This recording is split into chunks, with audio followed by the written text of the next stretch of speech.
ഒരു ക്യാരറ്റും 1/4 കഷ്ണം ക്യാപ്സിക്കവും അരിഞ്ഞു വെച്ചു.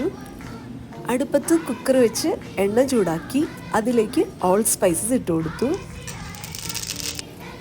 ക്യാരറ്റാണ് ആദ്യം വഴറ്റാനായിട്ട് ഇട്ട് കൊടുക്കുന്നത്. അത് കുക്കാവുന്ന സമയം കൊണ്ട് അരി കഴുകാമെന്ന് ഓർത്തു. 1 കപ്പ് അരിയാണ് എടുക്കുന്നത്. അത് കഴുകി ഒരു സൈഡിൽ വെച്ചു. ക്യാരറ്റിൽ കുറച്ച് ഉപ്പൊക്കെ ഇട്ട് കൊടുത്തു. ബാക്കി ഉണ്ടായിരുന്ന ക്യാപ്സിക്കം കൂടി അതിനകത്ത് ആഡ് ചെയ്ത് കൊടുത്തു. പിന്നെ ഒരു 1/4 ടീസ്പൂൺ നെയ്യ് ഒഴിച്ചു കൊടുക്കുന്നുണ്ട്. 1 കപ്പ് അരി കുക്ക് ചെയ്യാൻ വേണ്ടിയിട്ട് ഞാൻ 2.25 കപ്പ് വെള്ളമാണ് ഒഴിക്കുന്നത്. വെള്ളം തിളയ്ക്കുമ്പോഴേക്കും കഴുകി വെച്ചിരിക്കുന്ന അരി ഇടും. അത് നന്നായിട്ട് വെന്ത് വരുമ്പോൾ നല്ല കട്ടിയാവുമ്പോൾ ഇനി കുറച്ച് വെള്ളമേ ബാക്കിയുള്ളൂ എന്ന് വരുമ്പോൾ ഞാൻ കുക്കർ അടച്ചു വെക്കും. ഒരു വിസിൽ വരുമ്പോഴേക്കും തീ കെടുത്തും. അപ്പോഴേക്കും എൻ്റെ സിമ്പിൾ ബിരിയാണി റെഡി.